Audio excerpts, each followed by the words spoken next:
Kamusta? Mabuti? For today's video. For today's video, hindi nga makatulog si Nili ng gabi na yan at basta lamang nakahiga na parang may binibilang. Kapag panahon ng taglamig dito sa Israel, minsan ay hinahihirapan siyang matulog lalo na kapag umuulan. Ilus. Laila to.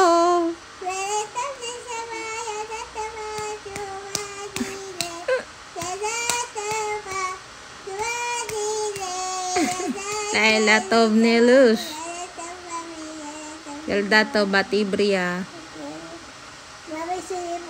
Sabi ko nga din ay matulog na dahil kinabukasan ay meron siyang schedule ng check-up sa kanyang doktor. At nanlapitan ko nga ulit ay ganyan ang kanyang pwesto at ang sabi ko nga ay humiga ng ayos at baka sumakit ang kanyang likod. Pag panahon nga ng taglamig at hindi makatulog si Nili ay nag-aalala ako dahil baka bumalik yung kanyang sakit. Umuulan pa nga ng gabi na yan at kapag umuulan ay parang takot si Nili. Sinabihan ko nga ulit na matulog na at wag siyang mag-alala at wag matakot sa ulan. Sinasabi nga din namin ni Lola na maganda ang dulot ng ulan at matutuwa din si Rapi dahil madidiligan ang mga puno ng orange. Nakikinig naman sa akin si Nili kapag sinasabihan ko, yun nga lamang kapag talagang hindi makatulog ay panay din ang bangon niyan. Mayat maya ay napunta ng banyo at ang sabi ko nga ay wag nang bumangon dahil may diaper naman siya. At delikado din at baka sa kababangon niya ay mahulog siya sa kama.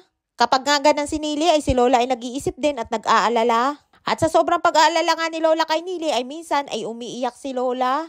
Kahit nga ganang si Nili ay mahal na mahal yan ni Lola at laging inaalala. At ganon din si Nili kay Lola. Sa edad nga ni Nili na magsi-65 years old na ay makain na pa din yan. Kaya naman nakakaawa din si Nili kapag dumating ang panahon na nawala si Lola. Ayun nga't pagbalik sa kanyang kamay sabi ko'y matulog na at nang hindi siya magkasakit. Dahil sobrang napakahirap sa amin kapag sumisingga yung sakit niya. Yung sakit niya na hindi siya natutulog, araw-araw ay umiiyak at sumisigaw. At naghahalusinate din siya kung ano-ano ang nakikita at naririnig.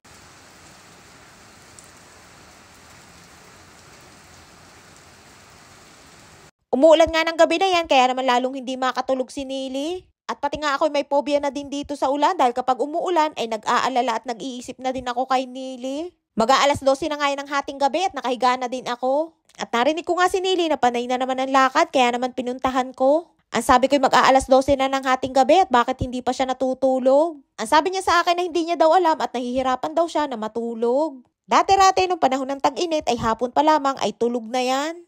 At ngayon ng panahon ng taglamig ay kadalasan ay late na siya makatulog. Kaya naman nasabi ko ay bibigyan ko na siya ng gamot. Ayun nga gamot ay ibibigay ko kay Nili ay reseta din sa kanya ng kanyang doktor at ibinibigay ko lamang kapag hindi siya makatulog. Minsan kapag hindi nakakatulog si Nili yan ay palakad-lakad sa bahay. Minsan ay nagdo-drawing at nagkukulay at minsan naman ay nanonood ng TV o nakikinig ng radyo. Bukod sa umuulan ng gabi na yan ay siguro iniisip niya din yung kanyang check-up kinabukasan kaya hindi siya makatulog.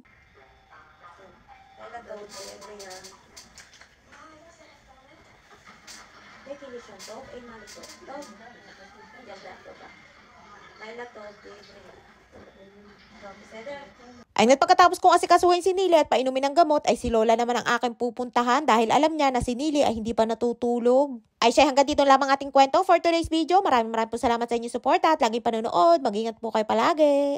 And please subscribe to my YouTube channel. Please follow and share. Salamat!